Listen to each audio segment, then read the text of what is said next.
Hi കൂട്ടുകാരെ, നിങ്ങൾക്കെല്ലാവർക്കും സുഖമാണോ? വീണ്ടും ഒരു ക്രിസ്മസ് ആഗതമായിരിക്കുന്നു. ഏറ്റവും ഒരുക്കത്തോടും സ്നേഹത്തോടും ആനന്ദത്തോടും കൂടി നമുക്ക് ഉണ്ണീശോയെ വരവേൽക്കണ്ടേ? ക്രിസ്മസ് എന്ന് പറയുമ്പോൾ നിങ്ങളുടെ മനസ്സിൽ ആദ്യമായി ഓടിയെത്തുന്നത് എന്താണ്? ഒന്നിച്ചുണ്ടാക്കിയ പുൽക്കൂടുകൾ, വിവിധ വർണ്ണത്തിലും ആകൃതിയിലുമുള്ള നക്ഷത്രങ്ങളും, ക്രിസ്മസ് അപ്പൂപ്പനും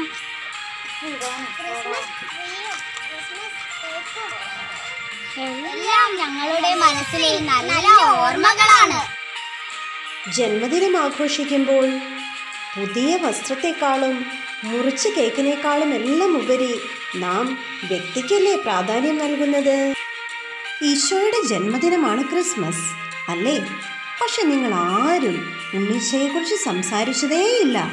എല്ലാവരും നക്ഷത്രങ്ങളെക്കുറിച്ചും ക്രിസ്മസ് ട്രീയെക്കുറിച്ചും ക്രിസ്മസ് അപ്പൂപ്പനെ കുറിച്ചുമാണ് പറഞ്ഞത്. ശരിയാണല്ലോ, നമ്മൾ ഈശോയെ മാത്രം ഓർത്തതേയില്ല. ക്രിസ്തുവിനെ മറന്നുള്ള ആഘോഷങ്ങളും ആർഭാടങ്ങളുമാണ് നമുക്ക് ചുറ്റുമുള്ളത്.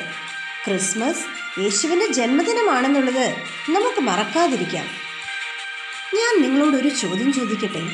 ക്രിസ്മസ് അപ്പൂപ്പൻ അഥവാ സാന്താക്ലോസ് ആരെന്ന് മക്കൾക്കറിയാമോ? ഇല്ല, ഞങ്ങൾക്കറിയില്ല. സിസ്റ്റർ ഒന്ന് പറഞ്ഞു തരാമോ? അതിനെന്താ, പറഞ്ഞു തരാമല്ലോ.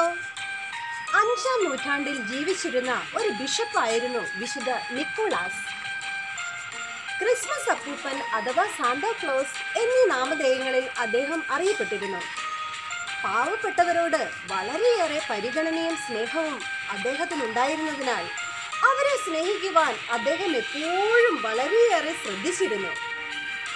കുട്ടികളെ വളരെയേറെ സ്നേഹിച്ചിരുന്ന നിക്കോളാസ് ക്രിസ്മസ് രാവിൽ അവർക്ക് സമ്മാനം നൽകുവാൻ എത്തുമെന്നാണ് ഒരു വിശ്വാസമുള്ളത്. സ്നേഹമുള്ള കൂട്ടുകാരെ, ഈ നിമിഷം ലോകമെമ്പാടുമുള്ള എല്ലാ കുഞ്ഞുമക്കളെയും വിശുദ്ധ നിക്കോളാസിന്റെ മധ്യസ്ഥതയിൽ നമുക്ക് സമർപ്പിച്ച് പ്രാർത്ഥിക്കാം. കൊറോണ കാലത്തെ ഈ ക്രിസ്മസ് നമുക്ക് ചുറ്റുമുള്ളവരെ ഒരല്പം കൂടി ബഹുമാനിക്കുവാനും കരുതുവാനും സ്നേഹിക്കുവാനും നമുക്ക് ശ്രമിക്കാം. എൻ്റെ എല്ലാ കൂട്ടുകാർക്കും നന്മ നിറഞ്ഞ ഒരു ക്രിസ്മസ് ആശംസിക്കുന്നു. ഈ ക്രിസ്മസ് കാലത്ത് ഉണ്ണീശോയെ കുറിച്ചും ക്രിസ്മസ് അപ്പൂപ്പനെ കുറിച്ചും പറഞ്ഞു തന്നതിന് ഒരുപാട് നന്ദി. Thank you sister.